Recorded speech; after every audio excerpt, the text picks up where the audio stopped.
Chapter 9 of Dorothy and the Wizard in Oz by L. Frank Baum. This recording is in the public domain. They Fight the Invisible Bears.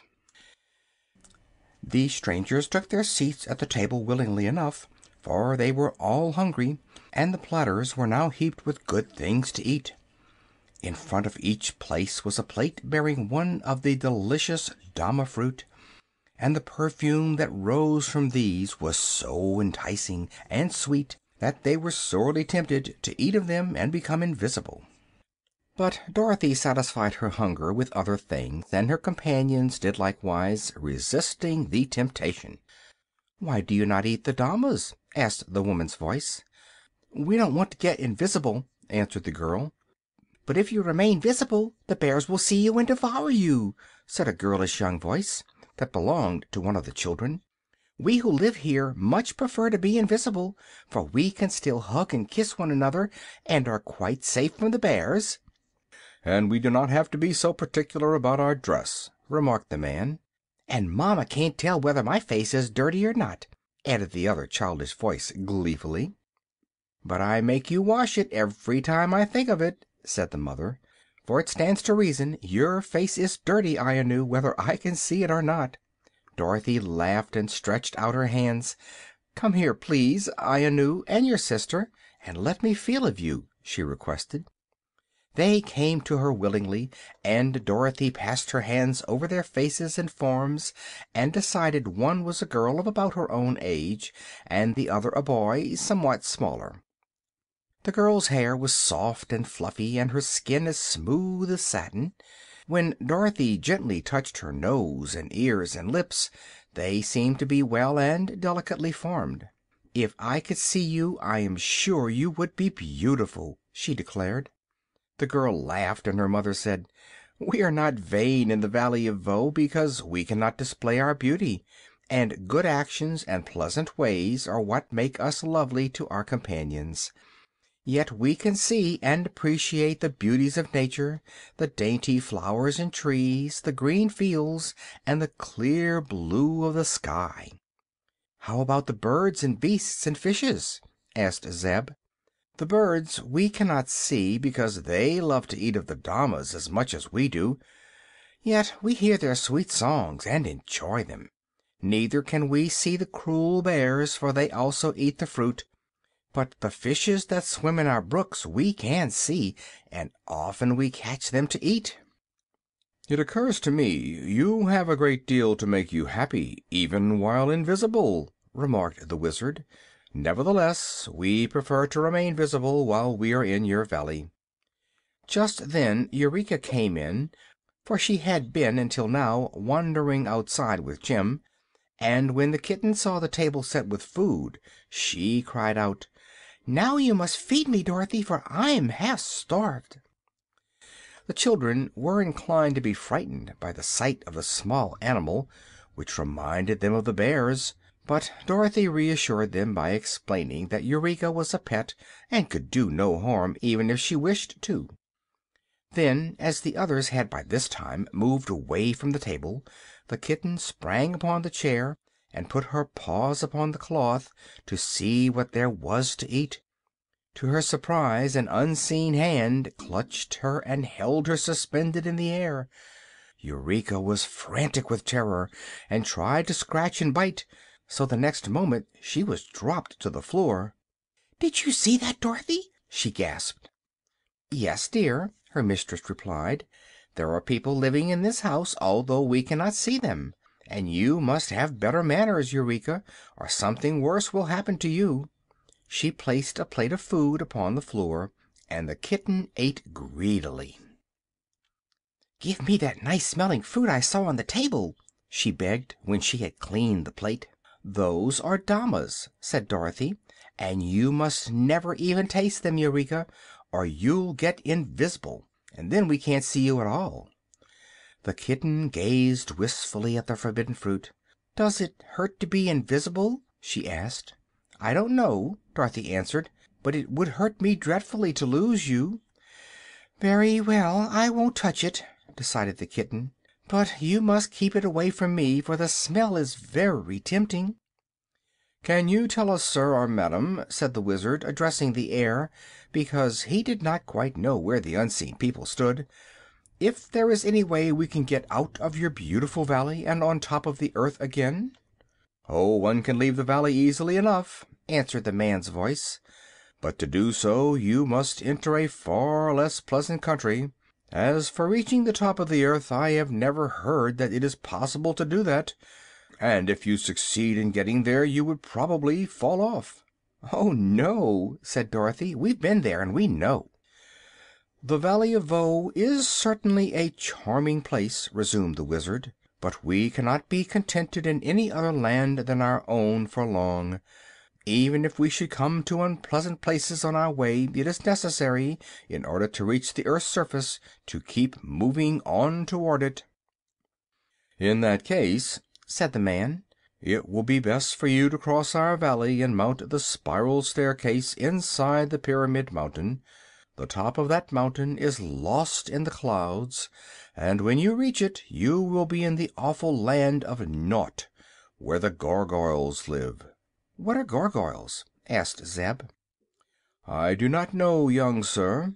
Our greatest champion, Overman Anu, once climbed the spiral stairway and fought 9 days with the Gargoyles before he could escape them and come back. But he could never be induced to describe the dreadful creatures, and soon afterward a bear caught him and ate him up." The wanderers were rather discouraged by this gloomy report, but Dorothy said with a sigh, "If the only way to get home is to meet the Gurgles, then we've got to meet 'em. They can't be worse than the Wicked Witch or the Nome King." "But you must remember you had the Scarecrow and the Tin Woodman to help you conquer those enemies," suggested the Wizard. "Just now, my dear, there is not a single warrior in your company." "Oh, I guess Zeb could fight if he had to. Couldn't you, Zeb?" asked the little girl. "Perhaps, if I had to," answered Zeb, doubtfully. "And you have the jointed sword that you chopped the vegetable sorcerer in two with," the girl said to the little man. "True," he replied, "and in my satchel are other useful things to fight with." "What the Gargoyles most dread is a noise," said the man's voice. "Our champion told me that when he shouted his battle cry the creatures shuddered and drew back, hesitating to continue the combat. But they were in great numbers, and the champion could not shout much because he had to save his breath for fighting." "Very good," said the Wizard. "We can all yell better than we can fight, so we ought to defeat the Gargoyles." "But tell me," said Dorothy, "how did such a brave champion happen to let the bears eat him? And if he was invisible and the bears invisible, who knows that they really ate him up?" "The champion had killed 11 bears in his time," returned the unseen man, "and we know this is true because when any creature is dead the invisible charm of the Dama fruit ceases to be active, and the slain one can be plainly seen by all eyes. When the champion killed a bear everyone could see it, and when the bears killed the champion we all saw several pieces of him scattered about, which of course disappeared again when the bears devoured them." They now bade farewell to the kind but unseen people of the cottage, and after the man had called their attention to a high pyramid-shaped mountain on the opposite side of the valley, and told them how to travel in order to reach it, they again started upon their journey. They followed the course of a broad stream and passed several more pretty cottages, but of course they saw no one, nor did anyone speak to them. Fruits and flowers grew plentifully all about, and there were many of the delicious damas that the people of Voe were so fond of. About noon they stopped to allow Jim to rest in the shade of a pretty orchard, and while they plucked and ate some of the cherries and plums that grew there, a soft voice suddenly said to them, "There are bears nearby. Be careful." The Wizard got out his sword at once, and Zeb grabbed the horsewhip. Dorothy climbed into the buggy, although Jim had been unharnessed from it and was grazing some distance away. The owner of the unseen voice laughed lightly and said, "You cannot escape the bears that way." "How can we escape?" asked Dorothy, nervously, for an unseen danger is always the hardest to face. "You must take the river," was the reply. "The bears will not venture upon the water." "But we would be drowned!" exclaimed the girl. "Oh, there is no need of that," said the voice, which from its gentle tones seemed to belong to a young girl. "You are strangers in the Valley of Voe, and do not seem to know our ways, so I will try to save you." The next moment a broad-leaved plant was jerked from the ground where it grew and held suspended in the air before the Wizard. "Sir," said the voice, "you must rub these leaves upon the soles of all your feet, and then you will be able to walk upon the water without sinking below the surface. It is a secret the bears do not know, and we people of Voe usually walk upon the water when we travel, and so escape our enemies." "Thank you!" cried the Wizard joyfully, and at once rubbed a leaf upon the soles of Dorothy's shoes and then upon his own. The girl took a leaf and rubbed it upon the kitten's paws, and the rest of the plant was handed to Zeb, who, after applying it to his own feet, carefully rubbed it upon all four of Jim's hooves, and then upon the tires of the buggy wheels. He had nearly finished this last task when a low growling was suddenly heard, and the horse began to jump around and kick viciously with his heels. "Quick, to the water, or you are lost!" cried the unseen friend, and without hesitation the Wizard drew the buggy down the bank and out upon the broad river, for Dorothy was still seated in it with Eureka in her arms. They did not sink at all, owing to the virtues of the strange plant they had used, and when the buggy was in the middle of the stream the Wizard returned to the bank to assist Zeb and Jim. The horse was plunging madly about, and 2 or 3 deep gashes appeared upon its flanks, from which the blood flowed freely. "Run for the river!" shouted the Wizard, and Jim quickly freed himself from his unseen tormentors by a few vicious kicks, and then obeyed. As soon as he trotted out upon the surface of the river he found himself safe from pursuit, and Zeb was already running across the water toward Dorothy.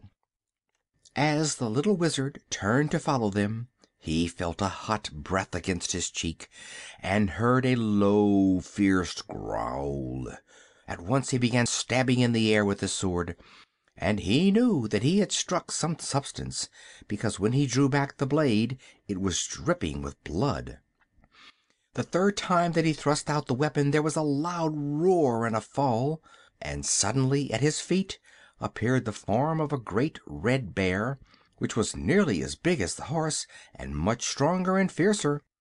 The beast was quite dead from the sword thrusts, and after a glance at its terrible claws and sharp teeth, the little man turned in a panic and rushed out upon the water, for other menacing growls told him more bears were near. On the river, however, the adventurers seemed to be perfectly safe. Dorothy and the buggy had floated slowly downstream with the current of the water, and the others made haste to join her.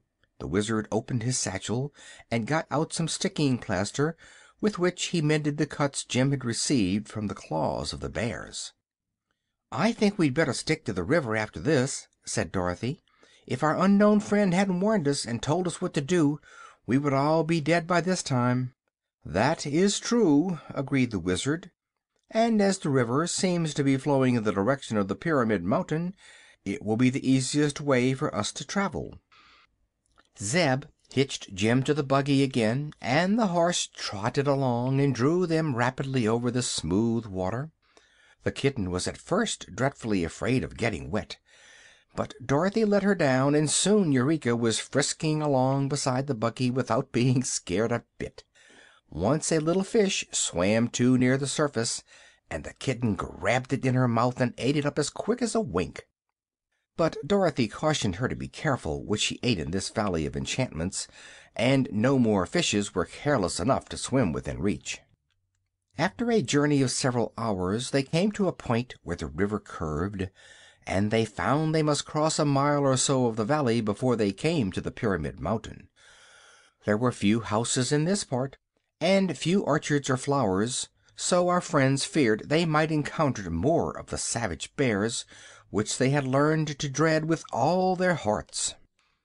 "You'll have to make a dash, Jim," said the Wizard, "and run as fast as you can go." "All right," answered the horse. "I'll do my best. But you must remember I'm old, and my dashing days are past and gone." All three got into the buggy, and Zeb picked up the reins, though Jim needed no guidance of any sort. The horse was still smarting from the sharp claws of the invisible bears, and as soon as he was on land and headed toward the mountain, the thought that more of those fearsome creatures might be near acted as a spur and sent him galloping along in a way that made Dorothy catch her breath. Then Zeb, in a spirit of mischief, uttered a growl like that of the bears, and Jim picked up his ears and fairly flew. His bony legs moved so fast they could scarcely be seen, and the Wizard clung fast to the seat and yelled "Whoa!" at the top of his voice. I'm afraid he's running away," gasped Dorothy. "I know he is," said Zeb, "but no bear can catch him if he keeps up that gait, and the harness or the buggy don't break." Jim did not make a mile a minute, but almost before they were aware of it he drew up at the foot of the mountain so suddenly that the Wizard and Zeb both sailed over the dashboard and landed in the soft grass, where they rolled over several times before they stopped. Dorothy nearly went with them, but she was holding fast to the iron rail of the seat, and that saved her. She squeezed the kitten, though, until it screeched, and then the old cab horse made several curious sounds that led the little girl to suspect he was laughing at them all. Chapter 9